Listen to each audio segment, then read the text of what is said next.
Welcome back, historians! In previous lessons, we've discussed the importance of New Orleans, a city along the mighty Mississippi River just before it flows out into the sea. Its location made it a gateway for trade. You may remember that Spain controlled that gateway, and they charged American merchants to travel through the city, even if they didn't stop to trade. It was a big problem throughout the early years, and a reason for the United States government to consider expanding its borders to the west. Today, we'll talk about how this problem was resolved in 1803.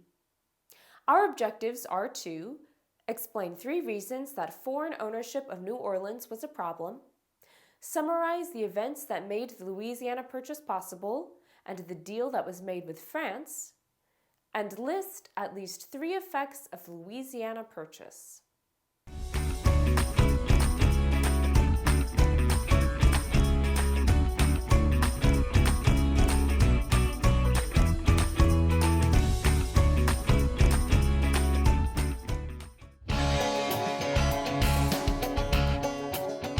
Travel from west to east was hard, so waterways were crucial for people settling in the west, especially for trade. The Appalachians were a big natural barrier between the original 13 states and newly settled lands in the west. The economy on the west side of the mountains was dependent on farming, lumbering, and fur trading. But goods that were produced in this region were mostly sold to people living in the east or to foreign customers.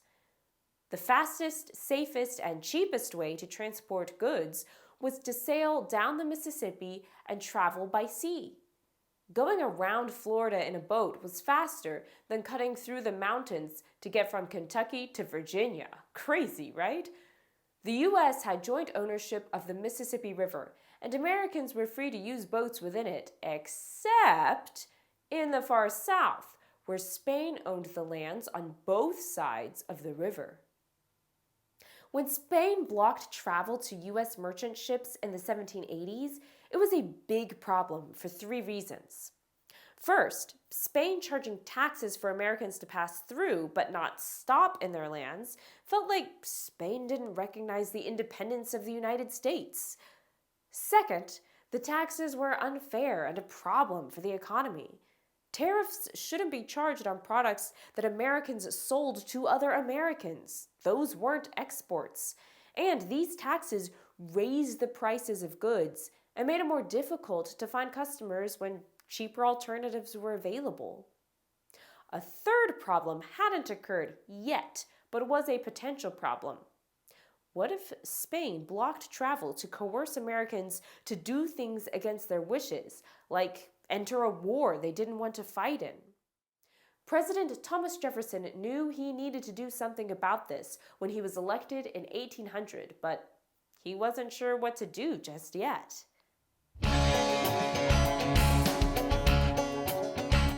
You may remember that French leader Napoleon Bonaparte waged war in Europe against many enemies, including Spain.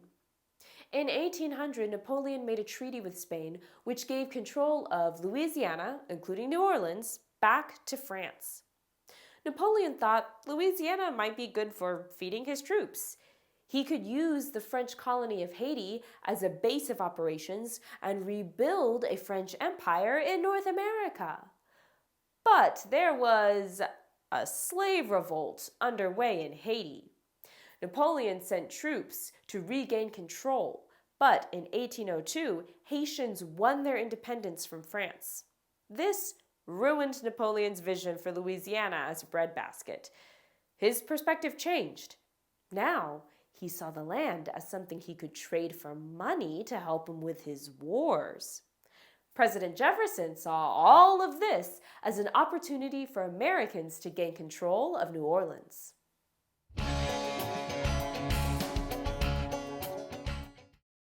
Jefferson sent ambassadors to France to offer up to $10 million to buy New Orleans and some lands east of the Mississippi River to solve all of the problems we've discussed. This wasn't the best deal for France. Napoleon's view was that he needed more money for his wars, and that without New Orleans, the rest of Louisiana was basically worthless. But it wasn't worthless to the Americans. To sweeten the deal to get more money, a French counteroffer was to sell the entire Louisiana territory to the U.S. for $15 million. At just 4 cents for an acre of land, this would be the best real estate deal in American history. As a strict constructionist, Jefferson was hesitant to accept the offer. We'll explore this more in the PDF. In the end, the deal was just too good to pass up, and Jefferson went through with it.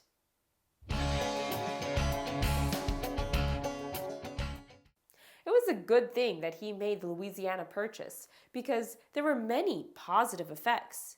It is now considered Jefferson's greatest achievement as president. Here's why. Firstly, the United States doubled in size.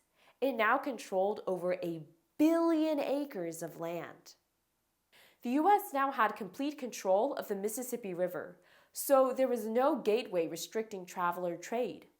Buying land to increase the size of the country was a precedent that future presidents, James Monroe and James K. Polk, followed. But there were also negative consequences. This would lead to more displacement of indigenous peoples as Americans moved into the territory, creating more conflict. And of course, more lands in the West would lead to more uncomfortable conversations in Congress about whether slavery should be allowed in the new territory.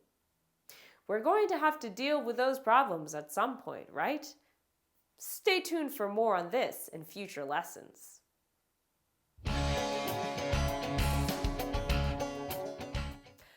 Let's review. Foreign ownership of New Orleans had been an ongoing problem because Spain hadn't respected American independence, charged taxes that hurt the Western economy, and had the ability to coerce the U.S. to do things against its will. France regained control of the territory, but the Haitian Revolution created a problem for Napoleon. Now, he was willing to trade Louisiana to the U.S., and Thomas Jefferson jumped on the opportunity to buy the territory for $15 million. When the I's were dotted and the T's were crossed, the U.S. had doubled in size, completely controlled the Mississippi River, and removed foreign control of the important city, New Orleans. The Louisiana Purchase marked the first time an American president intentionally sought to acquire more land, but it wouldn't be the last. As we continue our study of westward expansion, be on the lookout for more dealings with Spain and Great Britain. And until then, historians, remember to always be clever. Hey, hey.